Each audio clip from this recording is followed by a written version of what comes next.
Essa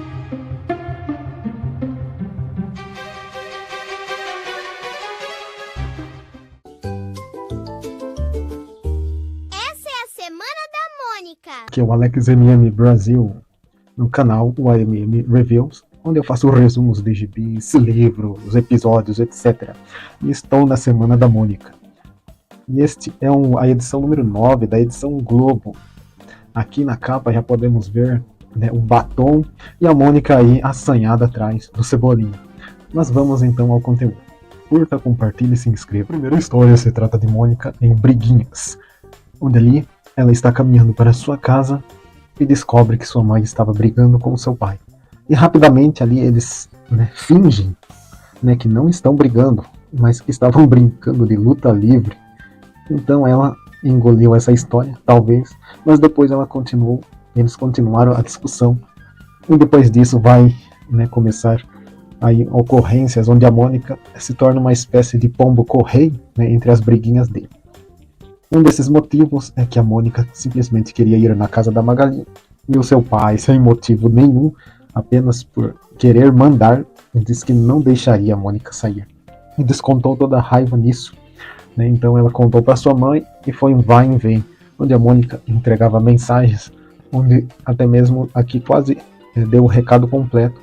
Queria dizer que ele era chato, então esse momento é engraçado, né? Onde ia chamar seu próprio pai de chato, que na verdade era um recado, né, da sua mãe ali. Então ela ficou dando o recado para o outro aí, até que terminou num balde de água, né, onde ela obedeceu sua mãe e molhou o seu pai.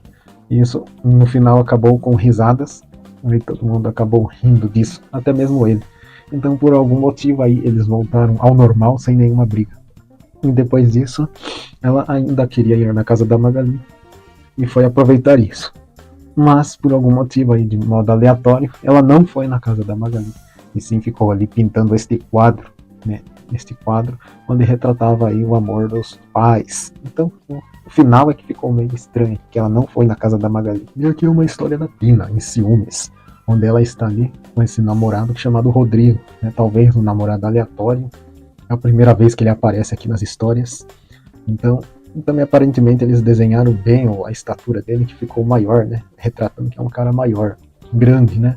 Então ali ela queria sair com ele, mas logo, né, ele ficou com ciúmes, só porque ela estava usando muita maquiagem, né? E também como se vestia.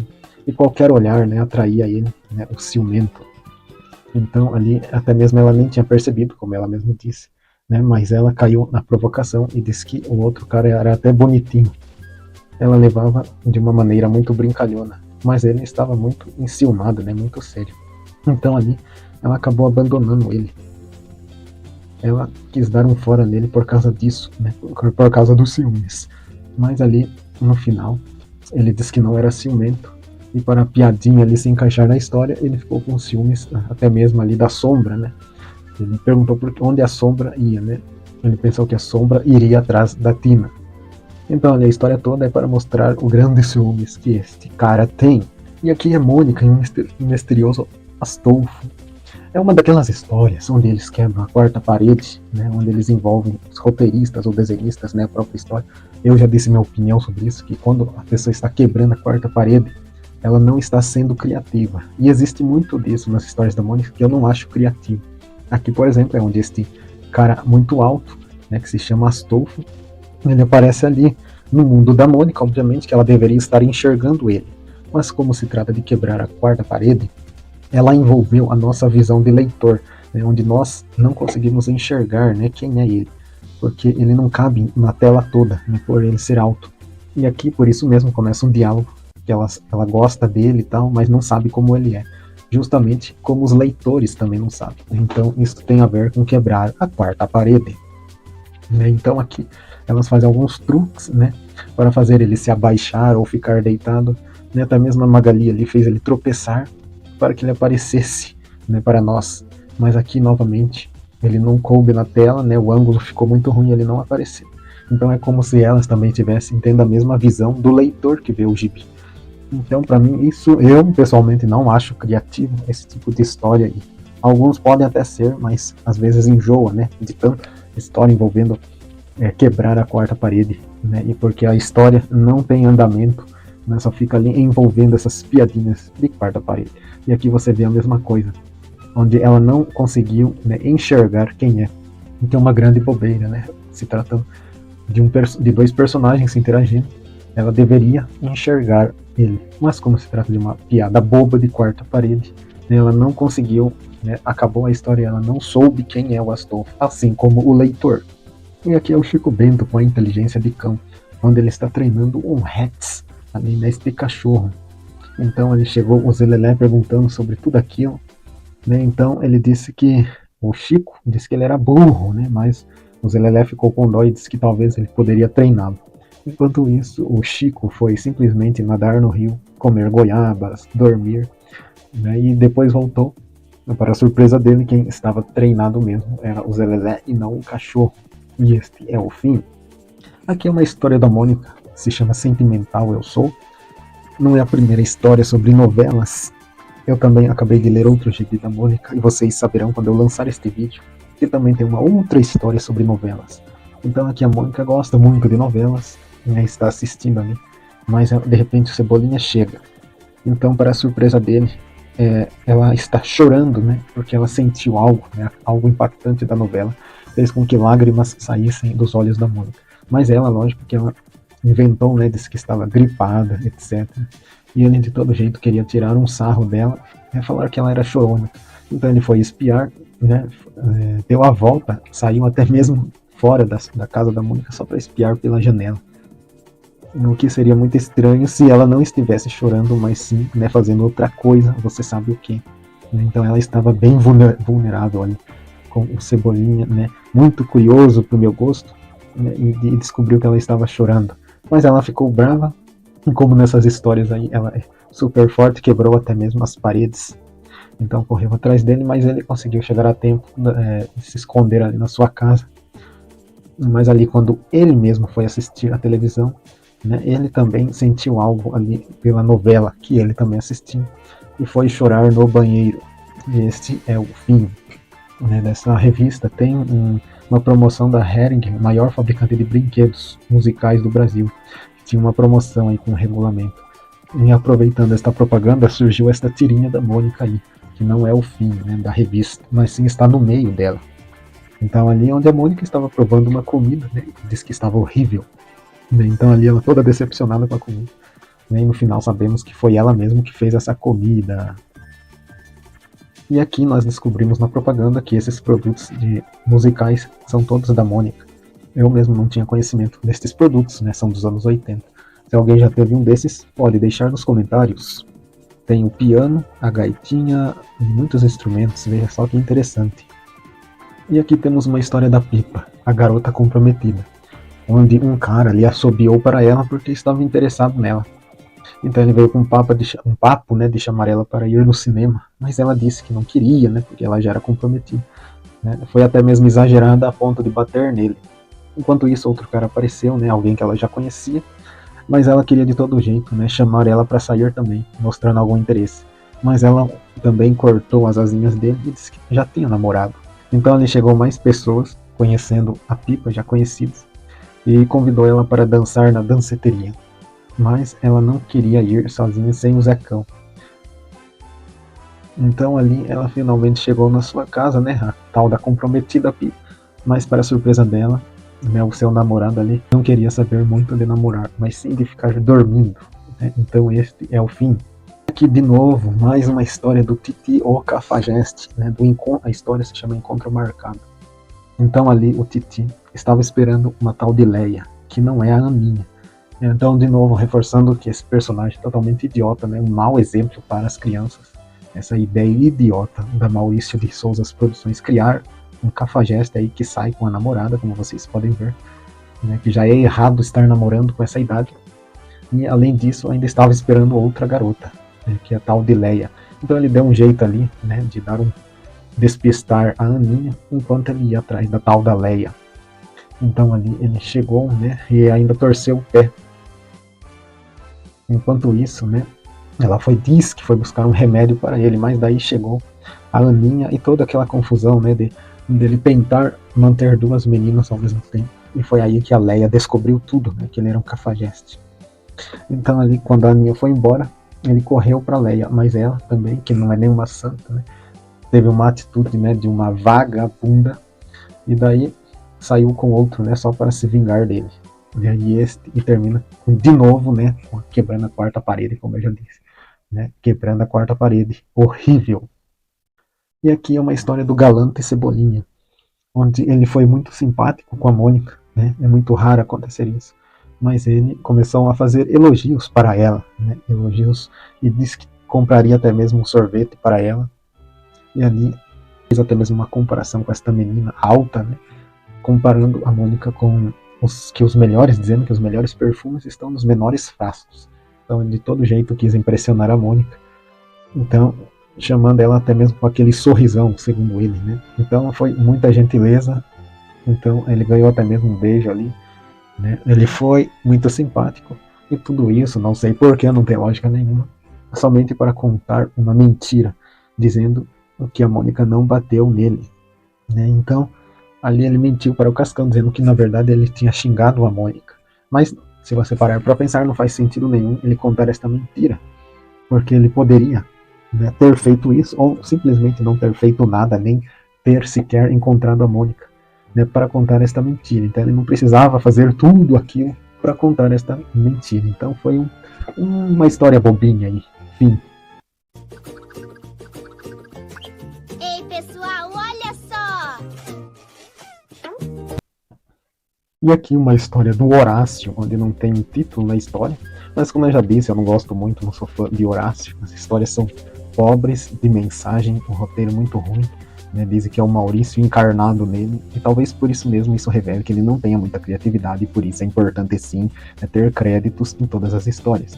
E aqui é rapidinho, né, onde o seu amiguinho aí, o Tecodonte, disse que estava doente e não queria que o Horácio se aproximasse dele, pois poderia ser contagioso. Então ele disse quais eram todos os sintomas, disse que quando passava uma garota, né, ou seja, uma fêmea da sua espécie, o coração dele disparava, ele começava a suar, aquela coisa toda, assim, de paixão, né? Então a gente esperava que fosse, né, os sintomas da paixão, mas por algum motivo besta, aí o Horácio disse que eram sintomas da primavera, sendo que no Jurássico nem existia flores ainda.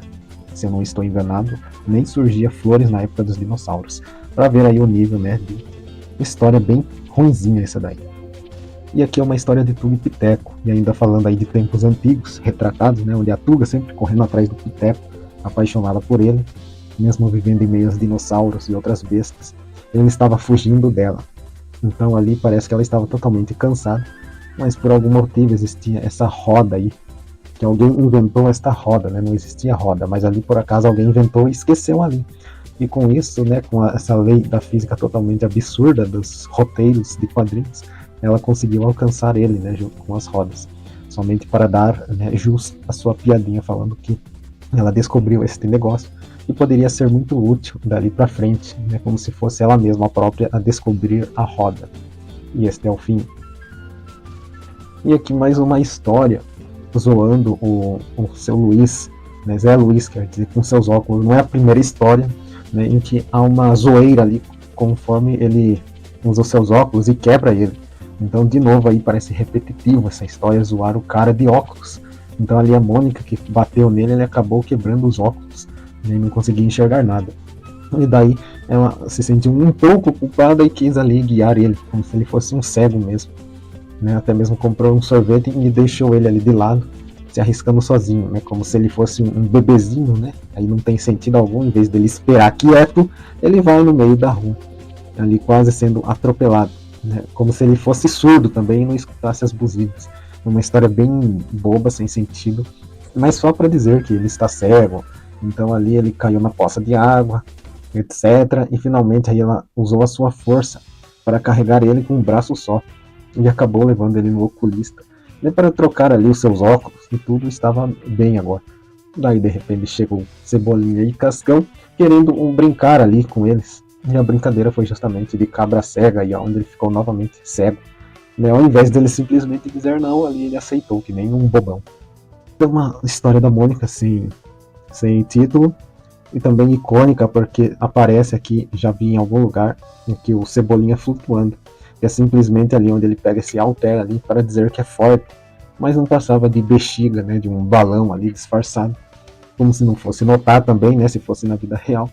E daí que ele saiu voando, né, ali, eu acho que bateu um tornado de repente para poder carregar uma pessoa, um ser humano, né. Então a Mônica ali também, não sei de onde arrancou o dardo, não sei onde ela esconde o dardo, e ali quis estourar, né, o alter do Cebolinha, o alter falso. E este é o fim. E aqui é uma história do rolo, né, onde ele dá uma de cafajeste. A história se chama Paquera Sem Quirela, quando ele vê uma moça loira ali e fica jogando papo em cima dela, né, um monte de coisa. E ela nem prestou atenção, né, como se fosse cega também. E ali ele até mesmo buzina, e até mesmo o carro dele pifa ali, mas ela nunca deu atenção para ele. Então, de todos os jeitos, ele seguiu ela, stalkeou ela como um verdadeiro tarado e foi atrás dela, né, chamando. Até mesmo os cachorros escutavam um assobio, mas ela não escutava nada. Ao invés dele simplesmente entrar na frente dela para chamar a atenção, mas ficou nessa bobeira aí fraca desse roteiro, né, onde levou ela até o médico, onde ela disse que estava surda, ele não estava escutando nada. Por isso é uma história bem fraquinha, e este é o fim. E aqui finalmente a última história do Pé Grande, né, que já começa errado, que a criatura que vocês vão ver é o Yeti, que não tem nada a ver com o Pé Grande, né, simbolizando aí a pobre cultura dos roteiristas brasileiros. Aqui a Turma da Mônica começa então com esses dois aí, como se fossem dois interesseiros que queriam, né, uma loja ali no lugar mais frio do mundo, segundo eles. Daí o outro começa a falar sobre a lenda do Pé Grande, né, que na verdade é o Yeti, né, e não é nem no Polo Norte que ele habita. Então tá tudo errado aí, para ver como que a desinformação das coisas acontecem através dos gibis também. Então ali é um longo diálogo, né, ali só para mostrar que de repente surgiu uma pegada grande que seria do Yeti, né, que eles chamaram de Pé Grande. E ali, sem objetivo e causa nenhuma, né, quer dizer, não faz sentido nenhum, o próprio Yeti, vou chamar de Yeti, né, estava congelado numa pedra. Então tá um roteiro bem ruim mesmo, porque a criatura já é da neve, já é do gelo, ela não seria congelada. Eles quiseram confundir com aquelas histórias de homens da caverna, que são encontrados no gelo. Então confundiu tudo a história, pois o Yeti já está no seu próprio habitat, ele jamais ficaria congelado desse jeito no seu próprio habitat. Então ali eles foram embora com o Yeti, mas logicamente ele derreteu, e ali ele fugiu, né? Então esse boneco também, esse personagem parece muito com aquele o Abominável, né? Aquele filme, animação lançado em 2019, se não me engano, né? Que também é muito legalzinho, para quem gosta de filmes de animação, né? Fica a dica. Então ele foi parar justamente, né? Ele nadou, engraçado que parece que ele parou numa ilha, né? Não sei por que diabos ali, parece que então a Mônica mora perto da praia, né? Ficou entendida assim, porque logo ele apareceu ali. Então talvez tenha essa perda de tempo aí no roteiro. Mas toda aquela história também, né, onde ele aparece de repente. E lembrando que aqui tem uma falha de proporções, né, que às vezes ele aparece com 3 metros de altura. E depois parece que ele está maior, às vezes ele está menor. Então aqui eles ficaram com medo e correram. Por exemplo, aqui não parece mais que ele tem 3 metros de altura, parece que ele tem uns 5 ou 6 metros, chegando a chutar a casinha. Mas ok, é uma animação bobinha para crianças, né, que engole de tudo, de qualquer roteiro. Então aqui eles chamaram ajuda do Franjinha. Então aqui ele diz que é o Pé Grande. Eu já disse que não é o Pé Grande, é o Yeti. É diferente pelos relatos, né, da criptozoologia. Então aí há uma grande confusão nisso. Então eles queriam transportar ele para a casa dele, né, para o seu habitat, com um invento, né, como se ele fosse ali, né, um deus. Né? Por isso que o Franjinha também é outro personagem, para mim não faz sentido, mas ali é como se ele, pela mágica do roteiro, né, ele tem que inventar essas armas, essas bugigangas impossíveis, né, e ali para teletransportar, na verdade, né, o Yeti. Aí. Mas o Yeti depois viu que as crianças estavam com medo e que eram inocentes, acabou simpatizando com elas, né. E depois chegaram os dois aí, como se fossem grandes caçadores, com outro tipo de arma aí, que eu não sei qual é o propósito dessa arminha, que mais parece uma parafusadeira. E ali ele acabou xingando ela de dentucinha e eles apanharam. Né? Então ali o monstro, o Yeti, ainda estava com eles, mas o Franjinha disse que arrumou, né, a sua arma de teletransporte e acabou transportando, né. Ele nem sabe o que aconteceu com o bicho, mas segundo ele, né, ele se teletransportou. Então aqui eles acabaram ficando bravos, né, porque eles gostaram muito do Yeti. Então ele saiu correndo, enquanto isso ele foi realmente teletransportado, né? Engraçado pensar como que ele sabia para onde ele seria teletransportado. Então aí, mas só para resumir, né, a história, eles colocaram que deu tudo certo e que tinha uma mãe aí que, maior ainda, né? Então aí ela devia ter uns 5, 6 metros. E daí ele ficou se lembrando, né, dos seus novos amiguinhos. Então uma historinha bem infantil mesmo, bem bobinha e bem diferente. Né? Aí, as histórias são bem fantásticas, né, nessas edições dos anos 80. E aqui finalmente, né, o final da tirinha, né, onde a Magali e a Mônica estavam comendo ali, né, uma sorvete e a outra um hambúrguer, um cheeseburger, o que seja. E daí a Magali pediu para passar a mostarda, só que a mostarda estava longe demais, né, dando a entender que a Magali é preguiçosa ou a Mônica também seja preguiçosa, não sei. E este finalmente é o fim. E para finalizar com uma propaganda, para quem gosta de propagandas ou já teve uma delas, e podemos ver o card, né, onde tem frases. De cada personagem aí tem umas frases e tem vários tipos de recorte aqui, ó, no cartão, como vocês podem ver. Então, quem foi da época talvez tenha colecionado esses cartões e também posters da Turma da Mônica. Então espero que tenha gostado, curta, compartilhe. Esta é a Semana da Mônica, então aproveitem.